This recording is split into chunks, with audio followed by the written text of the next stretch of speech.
Assalamualaikum. Kali ini kita menghadiri acara dari Hanan Attaqi yang diselenggarakan di Juanda Convention Center.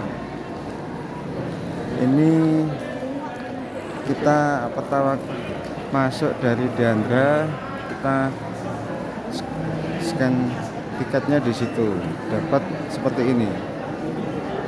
Sharing time. Hanan Attaqi, ya Allah, why always me. Nah, ini suasananya seperti ini di dalam Diandra Convention Center. Ramai sekali guys, penuh. Diadakan tanggal 18 Agustus. Ini kita masih menunggu dibuka pintu gate-nya. Pintu masuk laki-laki sebelah pojok, Pak. Pintu masuk sebelah pojok. Oke. Ini kita masih menunggu. Masih belum dibuka. Ini suasana yang ada di dalam. Seperti ini. Di Diandra Convention Center. Ini MC-nya ada Ratu. Yang memandu acaranya nanti ada Ratunya juga.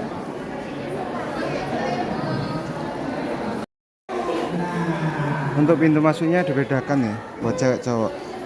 Ceweknya di sana, cowoknya di sini. Kita dapat fasilitas air minum sama notebook sama buku. Kita masuk di dalamnya. Suasana yang ada di dalam Diandra. Ramai sekali guys. Seperti ini. Kita cari tempat yang enak. Aceh. Di dalam. Ini kita dipisah ini. Cowok cewek. Ini ceweknya di sini, cowoknya sebelah kanan. Dekat ke Madura. Aceh. Seperti ini. Ramai guys. Dari mana? Bali. Oke. Masih lebih jauh Aceh ya. Aceh. Ya. Mana lagi? Balikpapan. Nanti pastinya kita akan bertemu dengan guru kita Ustaz Hanan Attaqi ya. Oke. MC-nya Ratu Aulia Pasti guys. udah gak pada sabar banget kan?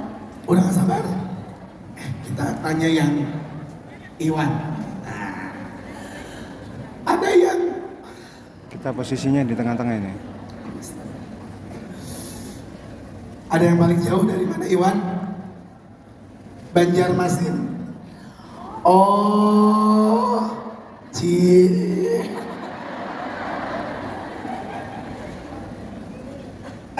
sebentar. Siapa tahu ada yang lebih jauh lagi kan? Oke. Hanan Attaqi, kami persilakan.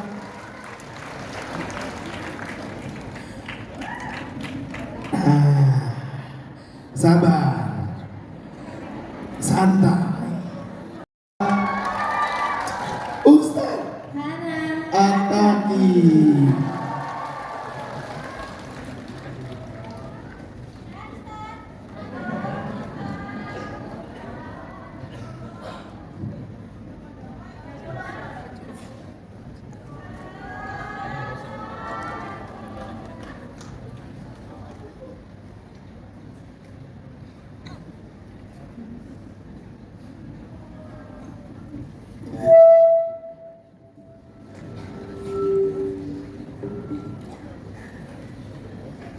Sehat kamu nih? Habis suaranya. Masya Allah, Syafakallah. Masa-masa lahir tadi. Baratu sauna. Oke. Yang satu habis suara, yang satu suara soundnya ya. Iya. Ya udah saya jalan sendiri aja ya. Sehat teman-teman semuanya. Baik, kita mulai ya teman-teman. Bismillahirrahmanirrahim. Assalamualaikum warahmatullahi wabarakatuh. Waalaikumsalam. Alhamdulillahirabbil alamin. Alhamdulillahilladzi bi ni'matihi tatimmus الصالحات وبفضله تتنزل الخيرات والبركات وبتوفيقه تتحقق المقاصد والغايات. Allah Subhanahu wa taala berfirman, A'udzu billahi minasy syaithanir rajim. Bismillahirrahmanirrahim. Alif lam mim. Ahasiban nasu an yutraku an yaqulu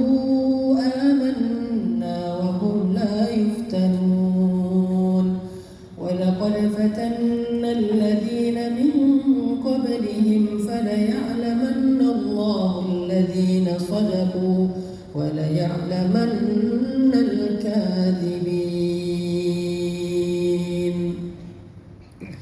Allah berfirman, Alif Lam Mim. Ahasiban nasu ayyutraku ayyaqulu amanna wa hum la yuftanun.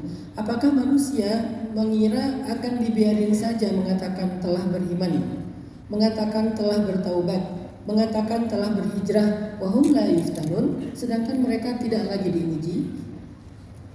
Artinya memang semua orang ketika awal masuk dalam fase berubah atau pengen memperbaiki diri, biasanya dia akan melalui fase yang semuanya melalui, yaitu fase namanya ibtila, fase ujian. Jadi kita dalam kehidupan spiritual, teman-teman, ada dua fase yang akan kita lalui dalam kehidupan kita. Pertama namanya fase ibtila. Nanti yang kedua namanya fase tamkin. Apa itu ibtila? Fase diuji dulu. Kapan kita diuji? Ketika kita awal beriman, bagi mereka yang converting to Islam. Kayak para sahabat dulu kan rata-rata masuk Islam ketika mereka udah remaja atau dewasa. Jadi ketika mereka mengatakan asyhadu an la ilaha illallah, mereka mengikrarkan keimanan mereka, mereka akan diuji. Muncul cerita Bilal, muncul cerita Ammar bin Yasir, Sumayyah, satu keluarga. Atau di zaman yang sebelumnya muncul cerita Masyiqah, muncul cerita Asiyah yang dipaksa nikah sama Fir'aun, padahal dia beriman kepada agama Musa. Jadi setiap orang baru beriman itu tuh akan melewati fase yang namanya fase ibtila. Fase, kalau dalam bahasa lain, sa'atil usrah, masa-masa sulit. Sa'atil usrah, masa-masa sulit. Sabar menjalani proses bikin konten, termasuk editingnya, finishingnya, sampai mikirin captionnya, maka semakin baiklah kualitas dari postingan kita. Karena kualitas postingan kita baik, begitu diposting viral. Maka hidup kita kayak gitu, teman-teman. Sebelum kita viral di langit, kemudian viral di bumi, biasanya viral di langit dulu, baru viral di bumi. Maka Allah pengen kita diproduksi dulu dalam produksi konten yang layak. Take dulu, script dulu, editing dulu, bla bla bla, panjang proses produksinya. Setelah fase ibtila, fase proses produksi dalam analogi konten tadi, barulah fase tamkin, posting. Ketika konten kita, kehidupan kita udah diedit sama Allah habis-habisan, sampai bikin kita kayak ngerasa ini jadi nggak sih kontennya, ini jadi nggak sih si videonya, ini jadi nggak sih si kegiatannya. Ini mau dipost gak sih, kok udah lama gak dipost-post. Karena proses editingnya itu panjang. Semua kita yang hidup di zaman ini kan semua jadi content creator kan. Walaupun ada yang jadi content creator untuk kebutuhan pribadi aja, ada yang untuk kebutuhan publik. Tapi kita senang banget konten kan. Konten dengan sejak mau foto aja udah nyari filternya aja udah setengah jam. Nyari filter. Yang namanya ibtila itu gak pernah menghancurkan. Yang namanya ujian gak mungkin menghancurkan. Insya Allah kalau kita diujinya justru setelah kita taubat, setelah kita berhijrah, tenang aja kan gak akan hancur kok. Cuman sakit, tapi gak akan hancur. Kalian gak akan celaka, kalian gak akan binasa. Kalian tuh cuman sakit. Yang hancur hanya mereka yang mendapatkan ubah ataupun hukuman. Sehingga disinilah kita mulai punya harapan, agak sedikit pede. Ya Allah, seberat-beratnya masalah saya pasti gak akan mencelakakan saya kok. Seberat-beratnya ujian saya pasti gak akan membinasakan saya kok. Saya percaya. Kenapa? Karena ini ibtila, bukan ukubah. Kok kita pede banget merasa ibtila bukan ukubah? Karena kita orang beriman. Allah tidak pernah menghukum orang beriman. Sebanyak apapun dosa orang beriman, dia gak dihukum, dia cuma digugurkan dosa. Makanya kalau banyak dosa kita di masa lalu, ya berarti imtilanya agak panjang untuk menggugurkan dosa, tapi bukan menghukum. Gak pernah Allah menghukum orang beriman. Yang Allah hukum itu orang-orang yang durhaka, sekelas yang tadi saya sebutkan nama dan tahunnya. Tapi kita yang beriman, baru masuk Islam, baru hijrah, baru taubat, gak mungkin dihukum. Apalagi pengen memperbaiki diri, masa dihukum sih? Gak adil dong Allah kalau kayak gitu. Ternyata bukan, tapi diuji. Ini lagi pula bahwa ujian itu love language itu bukan kata saya, itu hadis. Cuman selama ini kan cara menerjemahkan hadis itu di antara para ustadz itu kan beda-beda ya. Pemahamannya sama, cara menerjemahkannya aja beda-beda. Kenapa beda? Karena segmentasinya beda. Ada ustadz segmentasinya ibu-ibu, maka pasti dia menerjemahkannya dengan bahasa yang paling nyambung sama ibu-ibu. Karena segmentasi saya anak muda, nongkrong, main, gaul, komunitas, ya udah saya menerjemahkan literasi Islam dalam bahasa-bahasa kaum saya, yaitu anak-anak muda. Kayak tadi, menggugurkan dosa dan mengangkat derajat. Mengangkat derajat saya menerjemahnya mengupgrade value, emang gitu maksudnya. Cuman ustaz-ustaz selama ini kenapa nggak ngomong gitu? Karena segmen mereka berbeda, termasuk love language. Apa hadis love language-nya Allah? Nabi pernah bilang gini teman-teman. Ini hadis terkenal. Kata Nabi, Innallaha idza ahabba 'abdan ibtalah. Allah itu kalau mencintai seorang hamba, maka Allah akan mengujinya. Allah kalau mencintai seorang hamba akan mengujinya. Berarti kalau Allah lagi cinta, Allah berikan dia ujian, bukan hukuman, ujian. Baik ujian yang dia senangi, yaitu nikmat-nikmat hidup, atau ujian yang dia keluhkan, yaitu kesusahan-kesusahan hidup. Karena ujian itu ada yang kita senangi, ada yang kita keluhkan. Allah kalau mencintai seorang hamba, maka Allah akan mengujinya, kata Nabi. Kalau orang udah masuk ke dalam surga, kata Nabi, ada dua orang hamba selama di dunia, yang satu diuji 1000 tahun, sakitlah, kehilanganlah, pokoknya segala macam ujian yang berat-berat itu dia alami selama dia hidup 1000 tahun di bumi. Sedangkan satu lagi diberikan nikmat hidup selama 1000 tahun, tapi dia kufur. Yang tadi beriman tapi diuji, yang satu kufur tapi nikmat hidupnya 1000 tahun, sama 1000 tahun. Begitu mereka meninggal, yang beriman ini masuk surga. Baru di pelataran surga Allah bertanya kepada dia, ya abdi, wahai hambaku, gimana kehidupan kamu di dunia dulu, kata Allah. Dia baru melihat surga dari pelataran aja. Ketika ditanya gimana kehidupan kamu di dunia, dia bilang, ya Allah, tidak ada kesusahan sedikit pun bagiku selama hidup di dunia. Dia lupa dengan semua ujiannya 1000 tahun, hanya dengan sebentar saja dia melihat surga. Sedangkan satu lagi, Allah bertanya, ya fulan, bagaimana kehidupan kamu di dunia? Sementara dia sudah ada di gerbang neraka. Ketika dia ada di gerbang neraka, Allah tanya, bagaimana kehidupan kamu di dunia? Dia bilang, kehidupan di dunia saya sangat sulit, ya Allah. Semuanya adalah malapetaka, ya Allah. Dia lupa dengan semua kenikmatannya di dunia.